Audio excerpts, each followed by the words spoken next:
Hello, everyone, and welcome to today's UDC webinar, Finding a Research Topic. My name is Megan Kowalski, and I am the Outreach and Reference Librarian for the UDC Library. I'll be handling the logistics for today's events. Today, the session is being recorded. We will have time for questions, both recorded and unrecorded at the end. But if you have any questions as we go, please don't hesitate to put them in the chat. Today, my colleague Glenn Benedict is hosting our session, and he'll be taking it from here. So take it away, Glenn. Hello, everyone. Yeah, thank you for coming. My name is Glenn Benedict. I am the Access Services Librarian here at UDC, and today we're going to talk about finding a research topic. So we're going to kind of go over some three basic things in terms of how you can go about doing this. We'll start with the assignment. We'll talk about different ways of brainstorming ideas and also some ways that you can use the databases here at UDC in order to get some ideas. So first thing, and it may sound basic, but it's always really important an important place to start, and that is start with the assignment. Go to your syllabus, go to Blackboard, and make sure you read through what the assignment is. What is this project? What's the scope? How many sources do you need? And you always want to make sure that before you get started, make sure that what you're doing is going to fit the requirements. So some professors will give you a predetermined list of subjects or topics to research. So, you have a little less leeway if that is the case. You may also have some more open-ended research ideas, but there still might be some limitations to what your professor wants you to research, and also some maybe it has to fit into a certain category. So it might have to be a social issue, or it might have to do with something culturally that you may be familiar with.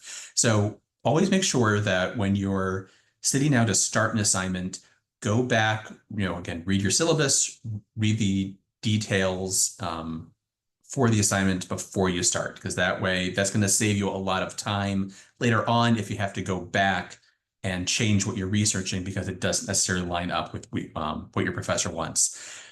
And again, if you have any questions, go back to your professor and just double check. Say, hey, I'm thinking about researching this topic. Do you think this fits with the assignment? And they will be happy to say yes or no, or to give you some guidelines. Again, because you're going to be saving yourself time, you're going to be saving your professor time as well if you make sure to ask those questions ahead of time. And so in terms of determining what you want to do your project on, think of the Goldilocks principle. You want something that isn't too broad or too big. So again, if your project is a 5-minute presentation, or if it's a 2 or 3 page paper, a topic that's really broad and has a lot of nuance to it, or that has a lot of different perspectives, or that touches on a lot of different other topics, might be too broad. It might be too big of an idea for you to tackle in your research. Although again, if you have a longer assignment, if you have to do a longer presentation, or if you have to do a longer paper or essay, if you choose a topic that's too narrow, too small, or sometimes too current, there may be there may not be enough actual research done in the field for you to be able to do your assignment. So you want something that's not too broad or too big, not too narrow or too small. So what you're aiming for is something that's just right for your assignment. So for example, I know here at the UDC Library, we've had some students in the class that have been coming in and asking, they're looking for something on food. So they have to do some sort of research on, the only thing the professor gave them was it had to be about food. And there's a lot of different topics you can do with food, So do you want to look at historical recipes? Do you want to look at food cultures, diets, nutrition? There's a lot of different sort of sub-subjects within the bigger concept of food. And again, when you're starting with the assignment, whether you have the predetermined list or whether you have some categories that you have to research. The next thing to start with is, what are you personally interested in? That's going to be really helpful for keeping your motivation in doing the research, because you already have, if it's an interest of yours, you already have some ideas of where to start. You have some ideas of what questions are important about those subjects. And it's also a really good way to see how you can apply your academic skills, the skills you're going to learn in your classes, to your own personal interests. So you can, it makes what you're learning in your classes really applicable, because you're getting to apply that to something that you are very personally interested in. And this could be anything from media to political topics to social issues, things that you're really interested in and passionate about. Those are always really great places to start. So another place to start is, again, so you have your assignments, you've read through it, you know what the requirements are. So what are some ways things that you can do to brainstorm topics? One way is to go to things for inspiration. So again, going back to those interests, what are you interested in?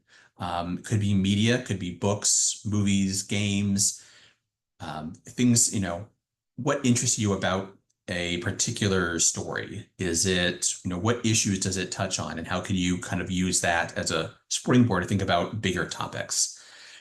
You can think about things that you've seen that were interesting on social media. Did you watch a YouTube video or a TikTok or Instagram post about a certain social issue that you're interested in and you want to learn more about it? This is a great place to start.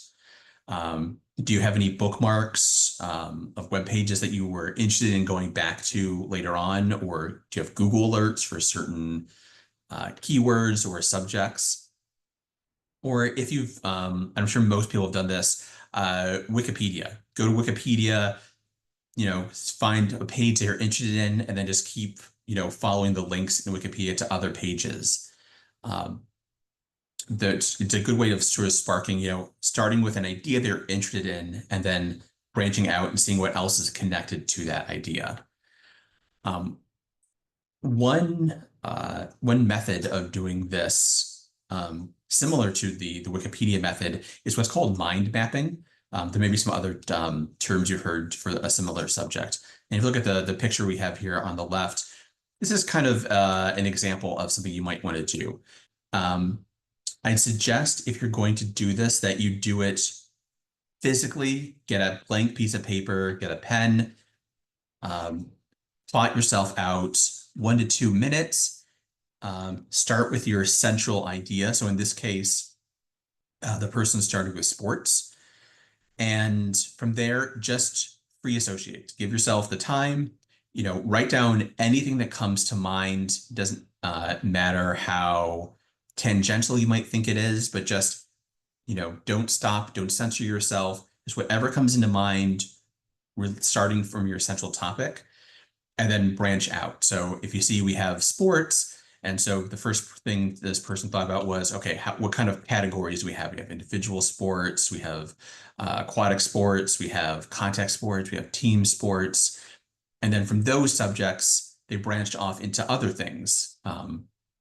It doesn't necessarily have to be this neat. Again, if you're doing this physically on paper, it's not going to be this smooth and this easy, but it's going to be very much sort of, it's a way of getting out an idea from your head onto the paper. So give yourself 1 to 2 minutes, and then just keep going for as long as you can. And so you can branch off.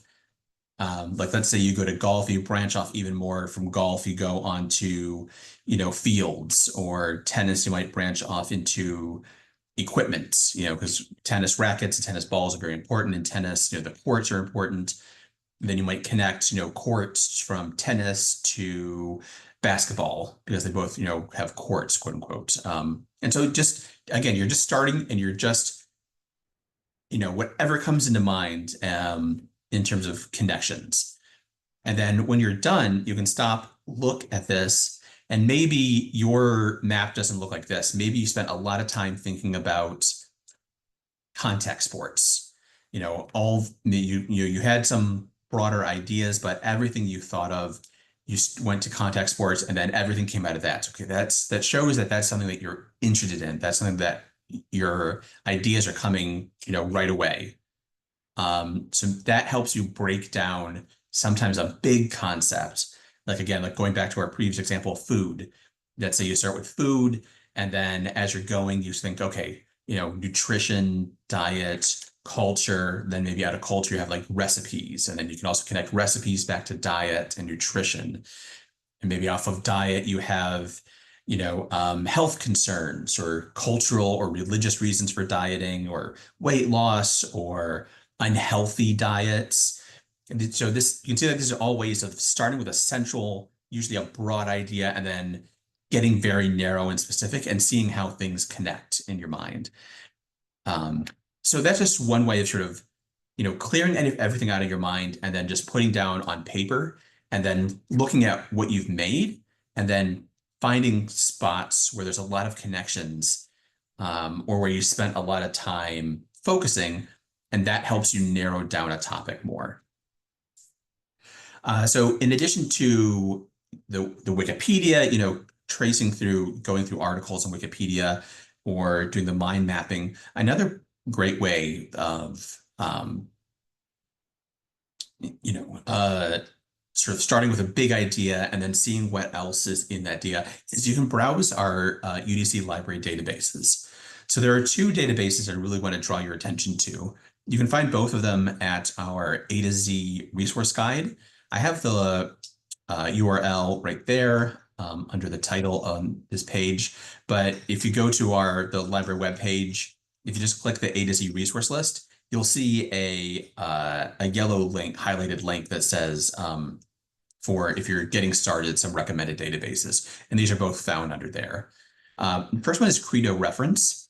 This collects a lot of what's called reference material. So it's a lot of encyclopedias, a lot of dictionaries, maybe not things that you would necessarily use in your paper itself or your essay, but it's a really good way to see get an overview of a subject. So you'll see here, I looked for climate change on Credo Reference, and this is what their page came to. You have a definition, you have some articles, and you'll also see on the right side, there's also where it says explore related concepts. There's a concept map there, and you can kind of see how climate change links to global warming, which links to climate, which links to weather, and you can kind of see how all these different ideas are connected. And you can click any of those subjects, and you can see what other subjects branch off of that. So it's a way of showing how all of these concepts can be interconnected. And if you just spend some time just kind of clicking through, like you would in Wikipedia, you can get to a completely different subject that still has connections to your original topic.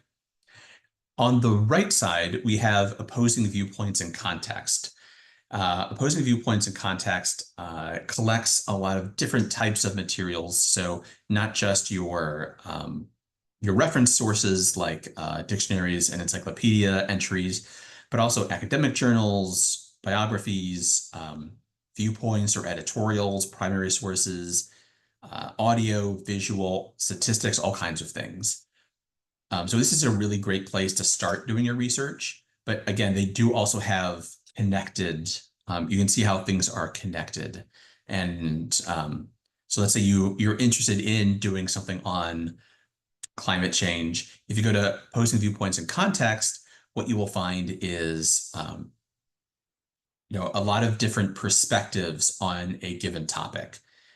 So especially if you have to do an opinion paper or a essay that kind of summarizes a lot of different viewpoints, this is a great place to go because you will get an overview of different perspectives, but also get that your peer-reviewed sources, your academic sources that you might need for your assignment, as long as a lot of different types of content and information. So those are really great places that I recommend to start. And if you're starting your assignment, you've read through it, and you still have questions, you can always contact us at the UDC Libraries. We're available through email, online chat. You can make appointments right from our website, and we are in person both at the Van Ness campus and at the Lamont Riggs campus. So if you wanted it, so however way you want to sort of interface with the library, we are available for you. And now I'll turn back over to Megan and we'll see if we have any questions. Right. If you have any questions, please feel free to pop them in the chat or unmute yourself. We will also give time for some unrecorded questions at the end in case you would prefer that. We do want to thank you for attending today, and everyone will receive a recording to this event along with a survey to let us know how we're doing. We also offer a few more webinars throughout this fall semester, so please feel free to add those to your calendar through our website. Right. I'm not seeing any questions coming in, so I do want to say again, thank you for attending today, and now we'll end the recording.